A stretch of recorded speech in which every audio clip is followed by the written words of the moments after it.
کیا کبھی ایسا ہوا کہ تمہیں حق صرف اس لیے برا لگا کیونکہ وہ تمہاری خواہش کے خلاف تھا؟ انسان جب سچ سے بھاگنا چاہتا ہے تو پھر بہانے ڈھونڈتا ہے، کبھی لوگوں کو الزام دیتا ہے، کبھی حالات کو، اور کبھی اللہ کے فیصلوں پر ہی دل میں اعتراض کرنے لگتا ہے۔ یہ آیات ان لوگوں کی حقیقت کھولتی ہے جو جبرائیل علیہ السلام جیسے پاک فرشتے سے بھی دشمنی کرنے لگے، صرف اس لیے کہ وہ اللہ کا پیغام لے کر آتے تھے۔ سوچو، جب دل میں ضد بھر جائے تو انسان حق سے نہیں، حق لانے والوں سے بھی نفرت کرنے لگتا ہے۔ آج انشاءاللہ سورہ بقرہ کی آیت نمبر 97 سے سٹارٹ کریں گے، اس کا ترجمہ اور تفسیر تفہیم القرآن سے بیان کریں گے جو اہل سنت جماعت کے لیے ہے۔ اعوذ باللہ من الشیطان الرجیم، بسم اللہ الرحمن الرحیم۔ ان سے کہو کہ جو کوئی جبرائیل سے عداوت رکھتا ہے اسے معلوم ہونا چاہیے کہ جبرائیل نے اللہ ہی کے اذن سے یہ قرآن تمہارے قلب پر نازل کیا ہے، جو پہلے آئی ہوئی کتابوں کی تصدیق و تائید کرتا ہے اور ایمان لانے والوں کے لیے ہدایت اور کامیابی کی بشارت بن کر آیا ہے۔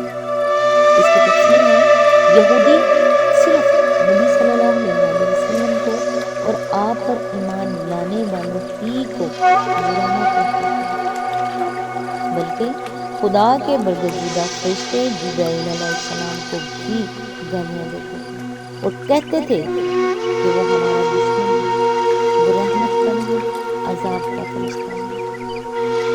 حاشیہ نمبر 101، یعنی اس بنا پر تمہاری گالیاں جبرائیل علیہ السلام پر نہیں بلکہ خداوند برتر کی ذات پر پڑتی ہیں۔ حاشیہ نمبر 102، مطلب یہ ہے کہ یہ گالیاں تم اسی لیے تو دیتے ہو، جبرائیل علیہ السلام یہ قرآن لے کر آئے ہیں اور حال یہ ہے کہ یہ قرآن سراسر تورات کی تعلیم ہے، لہٰذا تمہاری گالیوں میں تورات بھی حصے دار ہے۔ حاشیہ نمبر 103، اس میں لطیف اشارہ ہے اس مضمون کی طرف کہ نادانوں، اصل میں تمہاری ساری ناراضی ہدایت اور راہ راست کے خلاف ہے۔ تم لڑ رہے ہو اس صحیح رہنمائی کے خلاف جسے اگر سیدھی طرح مان لو تو تمہارے ہی لیے کامیابی کی بشارت ہے۔ اس آیت سے سبق یہ ملتا ہے کہ قرآن اللہ کی طرف سے نازل کردہ سچا کلام ہے۔ بعض لوگ قرآن کی بات اس لیے نہیں مانتے کیونکہ وہ ان کی خواہشات کے خلاف ہوتی ہے۔ یاد رکھو، مسئلہ قرآن میں نہیں، دل کے جھکنے میں ہوتا ہے۔ آیت نمبر 98، اگر جبرائیل سے ان کی عداوت کا سبب یہی ہے تو کہہ دو کہ جو اللہ اور اس کے فرشتوں اور اس کے رسولوں اور جبرائیل علیہ السلام اور میکائیل علیہ السلام کے دشمن ہیں، اللہ ان کافروں کا دشمن ہے۔ اس آیت سے سبق یہ ملتا ہے کہ جو اللہ تعالیٰ کے محبوب بندے ہیں ان سے دشمنی انسان کو اللہ سے دور کر دیتی ہے۔ جب انسان دین والوں سے نفرت کرنے لگے، نصیحت سے چڑنے لگے اور حق کی آواز اسے بوجھ لگنے لگے تو سمجھ لو دل خطرناک بیماری میں مبتلا ہو چکا ہے۔ آیت نمبر 99، ہم نے تمہاری طرف ایسی آیات نازل کی ہیں جو صاف صاف حق کا اظہار کرنے والی ہیں اور ان کی پیروی سے صرف وہی لوگ انکار کرتے ہیں جو فاسق ہیں۔ یہ آیت ہمیں یہ سبق دیتی ہے کہ حق واضح ہونے کے بعد انکار ضد کی علامت ہے۔ کبھی کبھی انسان کو سچ سمجھ آ جاتا ہے مگر انا اسے ماننے نہیں دیتی۔ یاد رکھو، حق کے سامنے جھک جانا عزت ہے اور ضد انسان کو تباہ کر دیتی ہے۔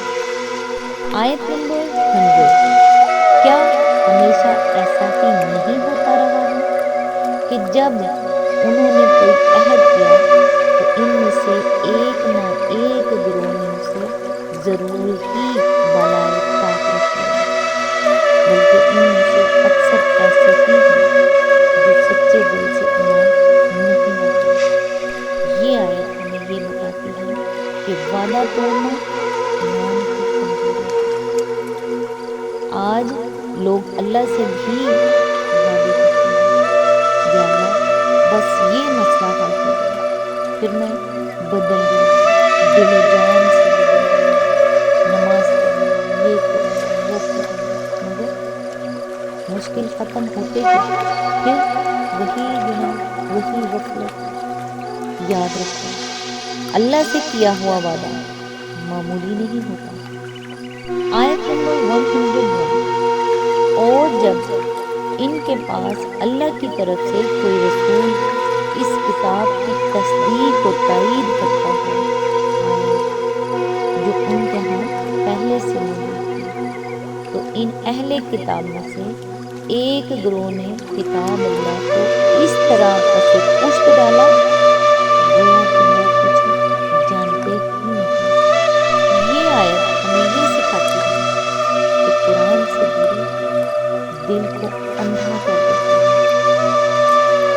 آج بھی بہت سے گھروں میں قرآن موجود ہے، مگر صرف الماریوں میں، خوبصورت غلافوں میں، اور اگر کبھی پڑھا بھی جائے تو سمجھا نہیں جاتا، اور سمجھ لیا جائے، فرض کر لیں، مان لیں، سمجھ بھی لیا تو اس پر عمل نہیں کیا جاتا۔